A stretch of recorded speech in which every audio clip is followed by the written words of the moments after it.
Welcome to this episode of Season 6 of The Common Bridge, where policy and current events are discussed in a fiercely nonpartisan manner. The host, Richard Helppie, is a philanthropist, entrepreneur, and political analyst who has reached over 5 million listeners, viewers, and readers around the world. With our surging growth in audience and subscriptions, The Common Bridge continues to expand its reach. The show is available on the Substack website and the Substack app. Simply search for The Common Bridge. You can also find us on YouTube and wherever you get your podcasts. The Common Bridge draws guests and audiences from around the political spectrum, and we invite you to become a free or paid subscriber on your favorite medium.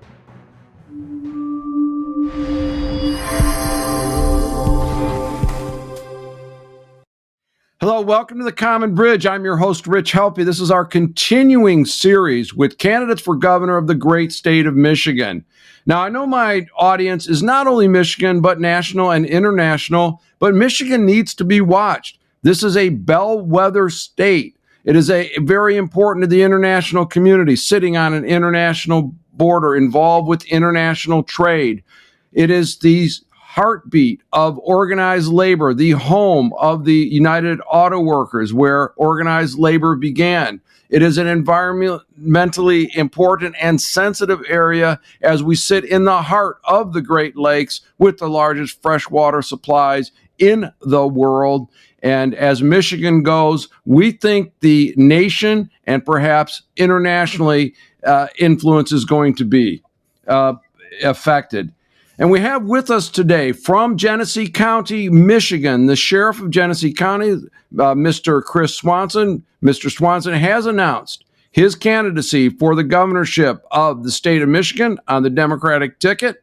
You may have seen him last year speaking at the Democratic National Committee. You may have seen him in other very public roles. Welcome to the Common Bridge, Sheriff Swanson. It's an honor to have you with us. I made it. I made it to the Common Bridge. Well, we're very grateful that you're here. And, Michigan's got a lot of great assets, and there's a lot to be done here. So for our listeners, our readers, our viewers, why do you want to be the governor of the state of Michigan? Why are you the best choice? How can the state of Michigan make use of those assets? And perhaps what are the top 2, 3, 4 things that the next governor must concentrate on? Well, there's 4 questions there. So to those questions, number 1, the reason I'm running for governor is because I have a pathway to win. And there is a common connection between being a sheriff of a big county and the governor. The sheriff is there to enforce laws, maintain order, very trusted elected professional position. The executive branch of the county, the governor, exact same position. Executive branch of the state, enforce laws, maintain order. And honestly, people are looking for executive leaders. Now, how to get there? We have an open seat. In 2026, we have an opportunity to go and to try to carry on what's worked and to fix what needs to be fixing. And so when you look at the transition and the timing of where I'm at, the timing is right on. The positioning for me to do the job with many of the things you mentioned in your introduction, but all the other things that I have in the background. But also the fact that I built relationships. That's the key in politics. It's building very authentic relationships. Like you mentioned, the UAW. I've been with the UNW for 30 years, building relationships from the international to the actives, retirees. We're in Flint, Michigan. I can literally tell you 2 miles from where I'm at is where the sit-down strike happened in 1946 and 47. But ultimately, to get there, my top priorities across the state and what I've done as a sheriff, protect what means the most to people, to serve as a servant leader, and to unify. And some of the things that I think we're going to get into show that I have receipts on all of those goods, that this is a job that is well suited for me. I'm really happy you talk about unification, because the polarization doesn't seem to be helping anybody, whether you're, right, left, Republican, Democrat, or something else. But let's look at the future. It's all about the future. Children born in 2026, the year of the gubernatorial election, will graduate high school in 2044. What type of future should they expect, and what should our priorities be today to ensure that future? So out of full transparency, I've been on faculty at the University of Michigan Flint for 27 years. And so as a teacher with that student relationship, I've changed the model of how I teach from when I started in 1997. And we look at how things evolve, in education being one of them. That same model has to happen in K through 12. But I'm going to add another grade to that, and that is jail. You've probably done research on Ignite. You've seen people who have made bad decisions. People have been caught up in addictions. So my plan, what I'm about to tell you, is K through jail, because we cannot forget about the population. There's moms and dads and sons and daughters that are listening right now who have been begging and praying for a new direction for somebody who just makes bad decisions. So when I talk about education, that is a foundation. So when you look at the graduate that's happening from those kids born in 2026, we need to move the CTE training, career training education, all the way back to middle school. That we don't stigmatize kids coming out of high school if they don't go to college, that they haven't made it. They can go, if we model it well, from high school right into the job force. If you introduce these training skills like ironworking and electrical and coding and software development, we have these opportunities in 5th and 6th and 7th, 8th grade where kids are fresh with where are they the best used for their passion. And then we use high school as a way to model that. There are a lot of ways that we see kids transitioning from high school going into sophomore year of college right now. Imagine putting kids out in the workforce at 17, 18 years old. They've got 2 years apprentice training. They've got 2 years of some type of technical school, and they're going right into the job, and they're making 35, 40, 50 bucks an hour back then.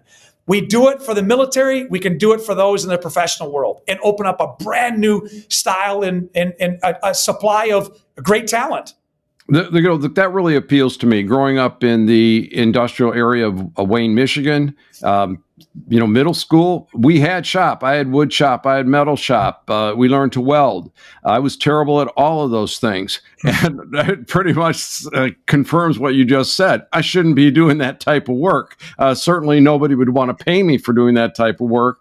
But fortunately, in a vocationally oriented school, they taught us how to program computers, and I was much better at that. And it's really interesting, the part about jail, because people do make bad decisions, and they tend to get it out of their system in their late 20s, and they've got to go someplace. And hopefully they can put that activity behind them and get to work doing something productive. Well, that's why we introduced Ignite in 2020, and I hope that you and your listeners and your readers go Google Ignite Genesee County. It's our education model in jails, where we've been doing the same thing since 1836 and seeing generational incarceration and poverty and addiction. But in 2020, September 8th, we launched a new philosophy, a new culture, where I'm telling you, Rich, we're putting people out now that have not only just welding experience certificates, barber schools, they're learning how to get their GEDs, diplomas, they're graduating, they're going from jail to college right now. We've done that for now 5 years. We're in 23% of the states in America. We're in 26 sheriff's offices. Here's an example of education cannot be the same in 2044 as it is right now. It has to evolve. Amen.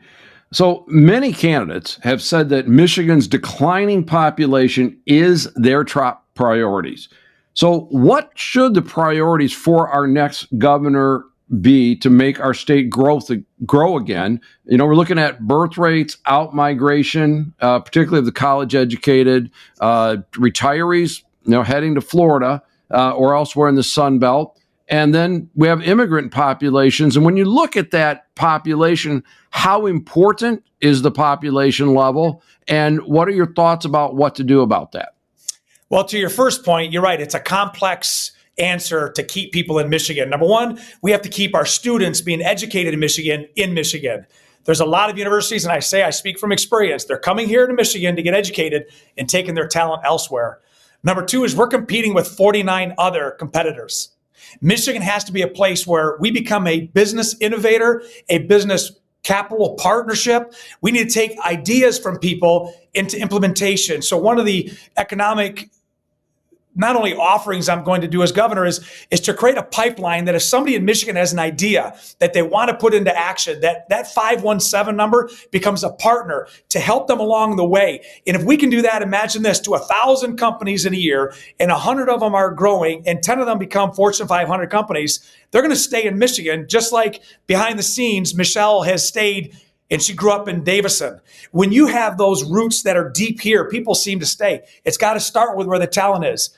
But to your other point, there is a great void in other industries coming into Michigan. So we need to attract those industries. You mentioned the Great Lakes, data centers, AI. That is the future. AI is going to be in the future as much as when people say, I use the internet, AI is going to be that kind of a trade. And so when we have these cooling centers that need to be utilized, we have a great environment to do that. But you need a business-minded leader to drive that industry. It can't be just automotive, and it can't just all be data. It's got to be all of it. When you do that and you add in, we have a business, how are we going to support the families in those industries? Housing. There's 140,000 houses needed in Michigan, 20,000 new houses every year. 60% of the housing in Michigan, Rich, are built before 1981. If you look back in history when GM was growing and building, they partnered with local communities because they were building plants and they were building subdivisions. Good, safe housing. It's a partnership. That's how you keep people in Michigan. You keep our students, you make it attractive for business, you give thriving opportunity, just like Sean Fain says, not just a wage, a living wage, where they have no reason to leave. Go vacation Florida, but live in Michigan. I appreciate those thoughts because, I could live any place and I choose to live here. And part of it's because of that depth and part of it because I've seen what this state can do and that people here can own a home versus have to be in a apartment or rental housing.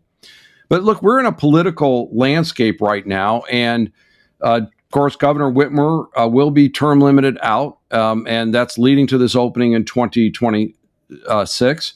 And how do you think her legacy or her performance will play in next year's race?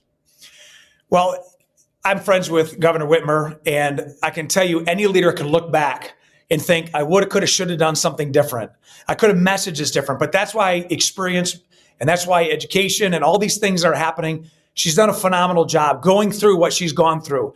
And the fact that she's made huge progress on roads, what she did with Selfridge, that was a very difficult thing to partner with an administration who they've sparred back and forth, but it was the right thing to do. You know, Selfridge, a 3,000 acre base, the largest Air National Guard in the country with 2 new squadrons coming in. Like that's a defense investment that Michigan will have for generations. The current straddle tankers, I've been in one. I did a boss lift. They were built in the 1950s. So once they deliver in 2028, 2030, those squadrons, they're going to be here for generations. That's the kind of leadership that you need. Whatever is going to work for the good of Michigan, you support. Whatever goes against, you stand against, just like tariffs or our friends in the North and Canada. That's where leadership is. It's not easy and it's not partisan, just like your platform here. You're nonpartisan, but you do things right. I think she's going to be remembered as a governor who made things happen in difficult times, starting with COVID, all the way up to where we are today. Yeah, look, and I'm old enough to remember a day when a governor wouldn't be criticized for meeting with the president of the United States. And I'm also old enough to remember Lyndon Johnson pulling the rug out from George Romney during the 1967 civil unrest. So we've kind of seen it all. It's a difficult job. What kind of headwinds might a person from the Democrats run into based on the legacy of Governor Whitmer? So the first is people like to bring up the history. You know, Michigan, since Engler, has flipped back and forth. 2024 changed everything, Rich. I mean, we all learned a great lesson. What you saw with President Trump, you know, losing in 20 and then coming back in 2024, we've never seen that. We are in uncharted territories politically. So I don't subscribe to this is what the natural progression is. I think people, like you said earlier, are desperate for unity. They're desperate for common sense leadership. They're desperate for inspiration, optimism, even in the face of danger. So I think there's some people that on both sides, if it doesn't come from that party, it doesn't matter if it's a cure to cancer, I don't want to listen. But the majority of the people are looking for somebody to get things done and move forward. We're tired of the uncertainty. We're tired of the conflict. You mentioned unity earlier. I always say publicly, unity is not to be misunderstood with uniformity. We're all different. We all come from diverse backgrounds. We can agree to disagree, have civil discourse, but move forward. And that's where leadership comes in. That's what I bring, and that's what I'm hopeful for. I've been looking for a guy like me. I like that. Yes, sir. That's great. So you did mention President Trump. He's brought change in many policy areas. Where do his successes and his policy headwinds and his approval ratings, fit into this race that's coming up in 2026? Well, clearly, whoever wins the Republican primary is most likely, and I can only predict the future, going to have somebody behind them being the president. And when that candidate goes up, the Democratic victor, which the pathway, as I said, I wouldn't do it if I didn't have a pathway to win, will go up against that. But 2026 has a lot of races across the country, including Arizona, including what we have right here with Gary Peters' seat, a U.S. Senate seat. There's a lot that's going to steal the oxygen. I don't think any party is able to focus just on one race because there's a lot state level and nationally that we need to focus on. And I think people are looking, again, for less polarizing individuals and people that can lead. People in this country want leaders that can win. That gives rise. You mentioned Senator Peters' retirement, and that's going to be a factor in the race, and I concur. And then the polarization. The Republicans and the Democrats have seemed to go to opposite corners versus meeting in the middle. And now there's, I don't know if it's a tide, but we know that, for example, Senator Sanders, a strong independent. We saw people like Joe Manchin leaving the Democratic Party. And now here in our own state, Mike Duggan, very successful mayor of the city of Detroit, has announced that he is going to run as an independent. Are people looking at that run by independents as a way out of this party polarization? And how might you convince them that we can leave the polarization and still vote for a party? So Mayor Duggan's a friend of mine. I want to show that what he's doing is truly something that is out of the ordinary. I'm sure his team has thought about it. If he was standing right next to me, I would say the same thing. It's a huge uphill battle. I think he knows that it's a big lift. Michigan is still a two-party system. The best candidate is somebody who has the independent appeal with a base. And that's the reason why the Democratic appeal that I have with a base at the general election, that's why I got a 30% crossover vote here in Genesee County. When Donald Trump almost flipped Genesee County red, I was able to get a 30% crossover appeal. Those are the kinds of things that I think are indicators, to your point. People are looking for something, but they're mainly looking for the person more than they are party. Yeah, I hope that is true. And it's letting people see the candidates. So when you turn the clock back to 2022, the governor's race was largely obscured from the public. The debates were not held in our largest population centers or broadcast on those networks. They were late in the cycle, some after the early voting had started. How would you like to see 2026's race be made available to the public? So there's a lot going on both sides with all the primaries, all the things that are going to be there. I think the first person you need to ask is, what are the viewers looking for? Do they want a debate between the parties, or do they want a debate between those that are going to be on the general ballot in November? That's the question, because you got one shot to capture people's attention. And of course, as I said, there's a lot of moving parts between the Senate and a lot of House races. You know, what's happening at the House and the Senate at the state level. There's a lot of things that can happen. So I think the best thing is, what do the viewers and voters want to get them the best education to pick a candidate? Is that pre-primary or is that post-primary to the general? Time will tell. Let's dive into some policy areas, because no matter who becomes our next governor, they're going to have to implement policies, or at least recommend policies. You mentioned housing and education. Is there anything else you wanted to add to those before we go into some other topics? Well, housing right out of the gate, we already know there's a need. Right here in Genesee County, we were given the incredible opportunity for the mega site, which is 10,000 jobs. Rich, a minimum salary of $98,000 and above. And when you look at that 3 to 5 to 6 year plan, and the fact that those folks that are coming here have extended families that are going to help support small businesses and restaurants and gas stations and school districts, that investment in mid-Michigan is going to list the entire state. So the first thing is you have to make sure that when it comes to investment coming into the counties, coming into the state of Michigan, that we see that housing has to be a part of that. They have to have a place to go.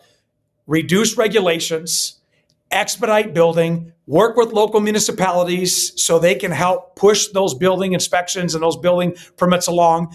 Find a way to partner with international and national building companies that can come in and do mass building because we need them. The supply is less and the demand is great. There has to be a place for them to go. And you have to do that in advance. As I always say, prepare in peace to perform in chaos. Chaos is not when the job is there, they have workers coming in, or the opportunity's there, and the investor says, well, where are my people going to live? And you haven't prepared for that. The second thing when it comes to education, and I go back to what we talked about, we have a system that has gaps, but we don't have a broken system. That would be unfair to every teacher, every administrator, every superintendent, every parent, and every school board out there. Of course, we have disparities, but the one thing that I take full attention on is, because I see it in the jail, we have become a mental health hospital in jails in Michigan. And when you look at the mental health crisis, not only in the adult age, but also what's happening in kids and the special needs that are requiring, we need to incentivize teachers to get into these fields that are difficult to get into by incentivizing their education and getting an agreement that the state may supplant your education costs, but why don't you serve 3, 4, 5 years to the people of Michigan? And you use that in areas, as much as there's a need in Marquette, there's a need in Muskegon, there's a need in Ann Arbor. You got to make sure that every student in Michigan is covered with those services. And you can do that with a lot of technology. You can do that with talent, but you've got to build the baseline first. It's you don't start running the bases on third base. You got to start with a hit and then go around. And that's where education and housing comes in. 2 policies, putting the experts on the table, and there's the direction we're going. Let's get there. And look, you can lose a big lead too. Michigan was a leader in education. Our education system was the envy of the nation. That's right. Now I've gotten recent data that says that Michigan ranks 39th for pre-K to 12 and 47th for higher education. We know that we have people graduating from our universities without good skills. We know we have people being passed through in high school with functional illiteracy. You can't compete in a world economy with those kind of outcomes. And how does the next governor get inside those policies and say, enough, we need to make sure that there is a educable person that has a way they can contribute to society when they exit high school, and especially when they exit college? So you're talking to somebody who tested literacy, and I use this example in the jail, 2020. When we started Ignite, I tested the levels of math and reading in the jail, and it was between 5th and 6th grade. The entire population, half of them can't read a menu. And how do you expect them to go out and not reoffend? So the same thing in public schools. As a governor, you find out where we are and where we need to be, what works and what doesn't work. What literacy philosophy have we been using that doesn't make sense, which is the reason why we're in the 30s. Let's find out where other best practices are. Are they doing it in Mississippi? They're breaking literacy records in the state of Mississippi. What are they doing that we can duplicate here? What can we do that's adding to what we have? I agree with you. It doesn't matter what your skill set is. If you can't do math and reading, especially when you're getting out of high school, then you are always chasing and never leading. And that's where a governor comes in to work with the experts that are already there, take best practices, identify where the shorts are, but most importantly, measures. You've got to hit your measurements. You've got to know, are we succeeding? When we launched Ignite, Rich, within the first 6 months, we saw reading and math go up almost 2 grades because we kept our empirical data all the way through and we're able to track it. It's a great political platform to say, schooling's going to be important to me. But leadership shows this is where we were, and this is where we are, and this is how we got there. That's how you handle that. That'd be a great way to evaluate a future governor. When I'm looking at some of the other issues around, let's call them kitchen table issues, affordability, health insurance, taxation. What are some of your thoughts around those economic issues or economic policies in general? Well, everybody's impacted with healthcare. I mean, from the time you are a young kid to the time that you may be seeing the golden years of your life. And let's face it, there is an uncertainty in Washington when it comes to Medicare, Medicaid, and healthcare. There's an uncertainty with the big bill that's in the Senate right now. There's a lot of unknowns that I don't think anybody should stand in front of you and say, I got the answer. But one thing Michigan has to have is a backup plan. A backup plan for people that are retiring out of their health care and a backup plan for people who do not have health care. I can't speak for the country, but I can say in the state of Michigan, we need to make sure that our Medicaid and Medicare are funded. And if there's federal money that's taken away, how do we supplant that? There may be some movement of line items, but without a doubt, yours and mine and all your listeners' healthcare is priority number one. And when it comes to healthcare, I believe in preventative. I believe in the best medicine is not getting sick. And so how do we create healthy foods in schools? How do we create healthy awareness? How do we create a lifestyle? You know, when you go to places, I know that you talk about Ann Arbor, and you go down to Florida and you go to these communities where there's a lot of activity, you can show that in these zones, there's less cardiovascular problems, there's less asthma, there's less medical issues. I've been a paramedic since I was 20 years old. I'm still a licensed paramedic. And when I look at the healthcare of an individual, we're making decisions now that have medical consequences 10 years down the road. How do we encourage colonoscopies and blood screenings and skin screenings? How do we prevent long-term cancer by stopping it in the beginning? How do we incentivize everybody who has a Michigan driver's license to be CPR certified? AEDs at every public building. How do we make sure there's Narcan in every corner of every part of the state of Michigan? It's all healthcare. Healthcare is not just in crisis. Healthcare is an algorithm, again, a holistic ecosystem to keep people safe and healthy. Again, as a paramedic, as a health professional, I check a lot of boxes in a lot of these policies that we're talking about. Yeah. How about taxation? I know that other candidates have floated the idea that we should eliminate the income tax as viewing it as a tax on work. And it's an intriguing notion. Wondered what your thoughts about that might be. I'm watching what Florida's doing. And let me tell you, anytime you want to eliminate something, you have to have some place that's going to pick it back up. Without a doubt, the last known budget number for the state of Michigan is $82 billion. They spent $84 billion, but they took in $86. The only way, if you don't want to pay into the system, whether it's revenue tax or whether it's sales tax or whether it's federal funding, is to have something that's going to supplant it. I believe, and I agree, it's a great talking point. But what is the backup plan? Now, if you increase the GDP 2 to 5%, bring in $30-40 billion by adding more goods and services that people get from Michigan, we're an incredible export of goods and services. We have a tremendous talent here.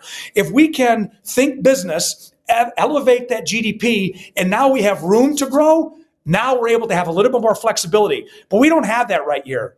We have a $29 billion debt between unfunded liabilities. We have bonds that are out there with the roads and other expenses. We need to pay our debt down.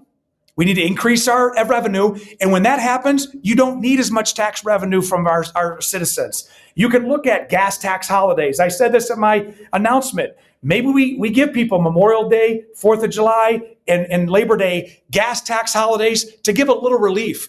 But as far as adjusting those numbers, it's way too soon to make a political promise, because what you take from one, you've got to take and give to another. And there's a very delicate balance there. So we need to be cautious. I understand. There's been some culture issues that have kind of snuck into our political policies, and specifically DEI, the future of affirmative action, the 2020 civil disturbances that you had a unique approach to. When we think about these kind of issues that are very divisive, when you think about DEI policies, you think about affirmative action, you think about what's the legacy of 2020. How would you relate that to the voters in the state of Michigan and the nation at large? I would speak to every voter and everybody out there, even if they're not a voter. Just look at the American citizen. We're a country that has been seen as a beacon of light around the world. And we all look and act and worship different. We live different. But it goes back to what I said with unity. Unity doesn't mean uniformity. And if we have a culture that can look at somebody who may be completely different and see value in them and see some type of connection, that's how you break that down. And it has to start with each individual. I understand that there's government systems and there's guidelines, is because they're trying to counter what should happen natural. And if you look at individuals, I've never met you, Rich, but I can already tell that if I drove over to area right now, we'd have a pleasant dinner and we'd talk about things that were probably great topics, even though if we spent enough time together, we'd be completely different. That's what we need. I want everybody to have the same equal rights and opportunity. Everybody deserves dignity. And as an individual leader, you have to look at people that may not have the same opportunity as you, may not have made the right decisions. We've all got family members that when you tell them to go right, they go left. And you wonder why. But eventually they come back. Do you judge them from the mistakes of the past, or do you give people a second chance? We've all been given grace and mercy. So again, I am a strong believer that leadership sets the tone. And the reason I'm so strong is because what you mentioned in 2020. I was there, Rich. My dad and my grandfather were both in Detroit Police Department. My dad was in the 67 riots and my grandfather was in the 45 riots. I was there and I was going to repeat the same exact thing that I was taught generational until I saw the human side behind it. Until I saw the humanity of the question. All they wanted to be asked is, what can you do? Can you listen to us? And when I asked the question and they started chanting, walk with us, everybody that looked so different, that was full of hate, instantly turned to hope.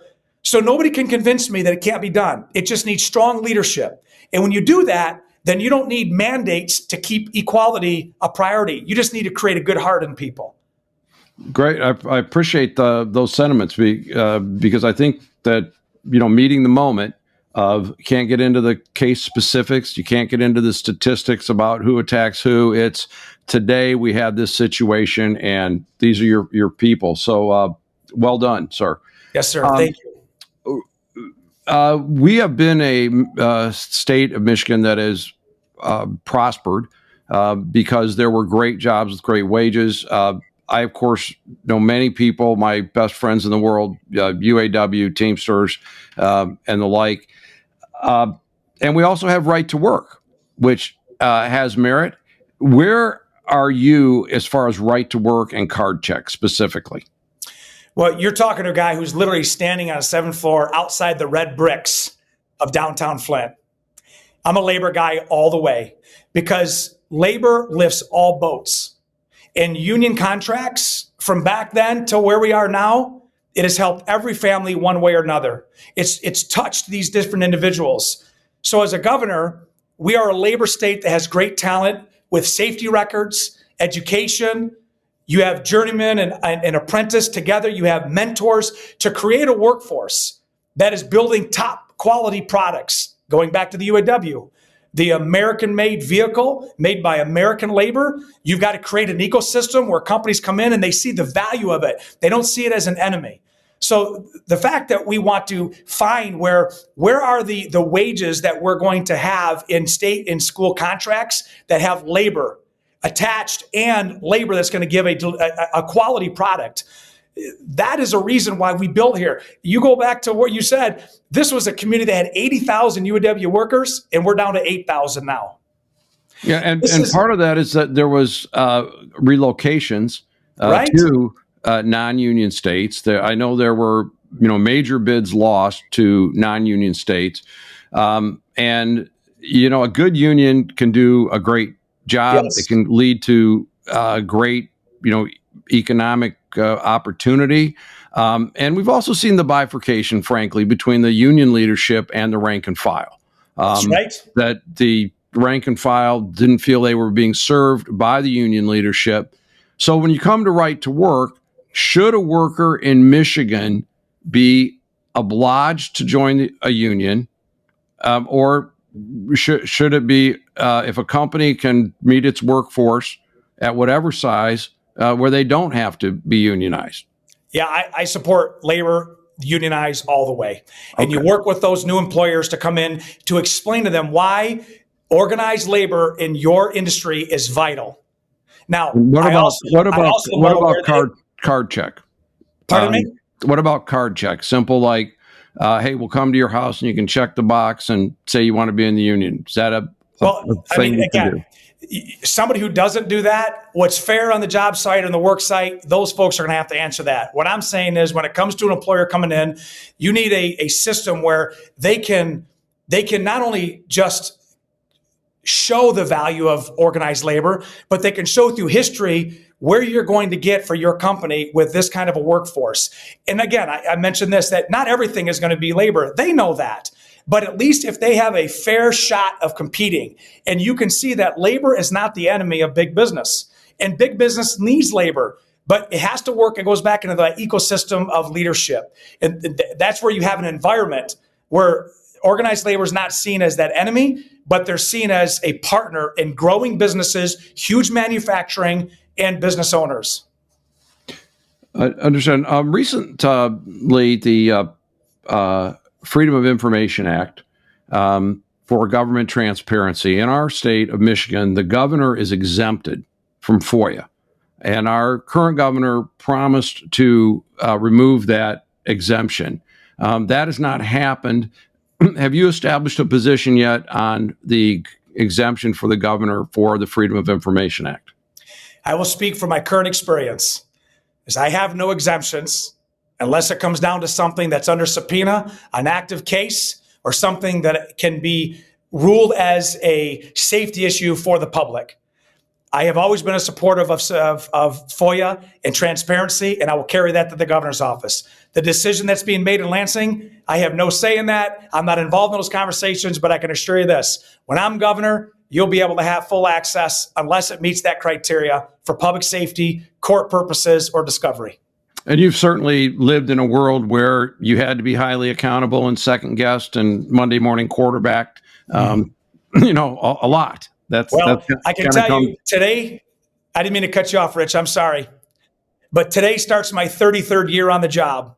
And if there's one profession that is scrutinized more than any other in the country, it's law enforcement. And then when you get higher up in the ranks and people want to FOIA reports and the things that we have to do, I've always said, when you have nothing to hide, you have nothing to fear. And I serve the public with that motto. Sheriff Swanson, I know this is more of a national issue, but there perhaps may be state implication, and that has to do with immigration policy. People have lots of different views on that. And, sometimes I think it went from one very extreme policy to an opposite extreme policy. Is there a role for the governor of the state of Michigan after this upcoming election next year? Well, I think you're spot on that immigration is a federal issue, but you can also have influence, especially when you look at Michigan and you look at how many people are here that are working and have tried to get their citizenship for decades. Nobody can disagree. We all want a safe border everywhere in the country. So have a system that protects the border with a system to get into this country, a true system that's organized and it can expedite. But for those that are here, that have been trying for years to get their citizenship, that have federal ID numbers, they have social security numbers, they're paying taxes, they have businesses, but they've been waiting for 15, 20 years to get citizenship. That's got to be fixed and give them a quick pathway to become citizens, to enjoy the freedoms that we experience every day. But I can tell you firsthand, when our ghost team arrested 2 individuals from Honduras 2 months ago, same operation, 2 different people, 2 different scenes. They were gone within 3 days because they came to have sex with a kid. That's not the same individual that we're talking about with immigration. And you can't class the entire group because of the bad acts of just a few. I think we have to look at immigration on a human and a respect level, but also a protection level. There's a balance to all. I agree with you. You can't have one extreme than the other. There's a common sense way to handle immigration, and that's the answer. Secure the borders. Those that commit crimes, they have given up their right to earn their American citizenship. But for those that are here, let's give them an expedited pathway for them to thrive in this country. Thank you for that. Let's move on to a couple other topics. Title IX. Really interesting that it has created opportunities for women and for girls. Some people will frame it as being under assault. Have you given thought to where you'd come down with Title IX? We know the Trump administration has directed certain interpretations at the state level. Some states are complying, some states are not. What can you tell the voters and the listeners, readers, and viewers of the Common Bridge about Title IX? Well, I can tell you fairness and equality. And it comes down to that. And on top of that, it's dignity for all. I think there's a lot of questions that you have under reference Title IX that are still up in the air. There's a lot of hands in that are trying to decide. But it comes down to those people that are involved specifically, to the competitors, to the parents, to the schools. Equality, dignity, and fairness. If you use those as your guidepost, you'll come to the answer that makes the most sense. Any other policy areas you want to get into today that Protection are important? You know, I got to tell you, Rich, I grew up and I understand the importance of protecting people. And as we close out the show, I can see the timer. I do come from a law enforcement medical background with an education background. But whether it's economy we talked about or education or any policy, the core of all of it is people have to feel safe. So as governor, the things that I will protect are the things that I've already done as a sheriff. Number one, we're going to cut the supply chain of fentanyl because 85% of it comes in on our expressways, 96, 94, 23, 75. Using Operation Vigilant, disrupting that supply line, because if we do that, we help save people's kids. Number two, statewide GHOST, Global Human Oppression Strike Team. We've been around since 2018. The sextortion that's happening with our kids, the amount of people that are being victimized, the human trafficking. We're going to protect your kids statewide. We're going to protect animals. I can tell you there's a direct connect between people who beat, starve, and torture animals to child abuse, elder abuse. You can see in Genesee County. When you do that, there's accountability here. We're going to create a list. It's called a Protect My Pet offender list. So if you are convicted of a misdemeanor felony or multiple of animal abuse, neglect, or torture, you cannot own an animal for a long period of time. That way you can't just reoffend these animals that can't have no voice. Reduce and change the way animals are being identified as property to living property. So when we rescue animals, we don't get to give them to a new owner unless the individual signs off. They're the ones that are arresting. We're going to change that to make them living property under the forfeiture law and get those animals rehomed.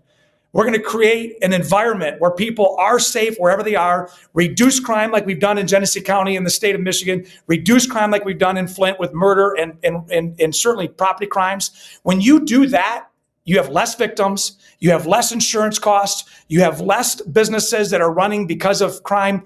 I can tell you this, you're going to have a protector, a sheriff in the governor's office who understands how to hold people accountable and also protect people when they're not looking and they can sleep safe in bed. I know that that would be a strong suit from everybody in Michigan, no matter where you're at. And so as we come to our close, you know, in this political environment and perhaps the associated, you know, established media environment, you know, that thrives on us being separated, can all these factions come together and unite around common goals? I've been at this 6 years, and my career was about getting people with different interests to find a common objective, and it's hard. Do we have a shot, and how can we get there? Chris Swanson. I can say that, Rich, because I speak from experience. I can bring people together that you would never, ever expect to be brought together, because all they need is an ambassador. They need a voice. They need somebody to give permission to bring folks together with the idea that we're going to walk out of here. We may not agree on everything, but we're going to get things done. People ask me, what about the House and the Senate where you're governor? Nobody can predict what it's going to be, but it matters not, because for the good of the people, not one party has all the answers. And if somebody can bring a great idea for the state of Michigan, I'm listening. And with that, that's a victory for the people. There has to be a change. There's got to be a paradigm shift, because what you and I are experiencing every day is families that are breaking up, friends that are breaking up over politics, over something as simple as just who's up there and who's there. No, I encourage new leaders to come up with a new type of philosophy. And I've said before, my Democratic options are not opponents. The two that are in my race, I know them personally. I'm not going to go out and attack and bash them. Why would we do that? Because now I'm fertilizing that problem. These are options to people. And I think it starts with one and then another, and that's how you get exponential growth. There is hope, Rich. I promise you. It's coming. Well, I like hearing that. Is there anything that we didn't talk about that we should have discussed, or any closing thoughts for the voters in the state of Michigan? Trust the system. Don't give up. Do your due diligence on finding people that believe and have the receipts to show they can get it done. And I look at that because there's a lot of people who have been disappointed by political leadership. I can tell you, I know what I'm writing the checks for and the cost that I'm giving to do this run, because I believe that if you can trust, like I trust what I can do, then you're going to have hope again. Hopelessness is a very dark place to be. So I tell your listeners, I tell your readers right now, just trust that there's more coming, and to find people that can give that hope and inspiration and bet on them one more time. We've been talking today with Genesee County Sheriff Chris Swanson, announced candidate for governor, seeking the nomination on the Democratic ticket, and of course, looking to the general election in the fall of 2026.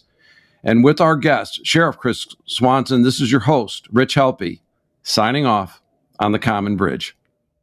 Thanks for joining us on The Common Bridge. Subscribe to The Common Bridge on Substack.com or use their Substack app, where you can find more interviews, columns, videos, and nonpartisan discussions of the day. Just search for The Common Bridge. You can also find The Common Bridge on Mission Control Radio on your Radio Garden app.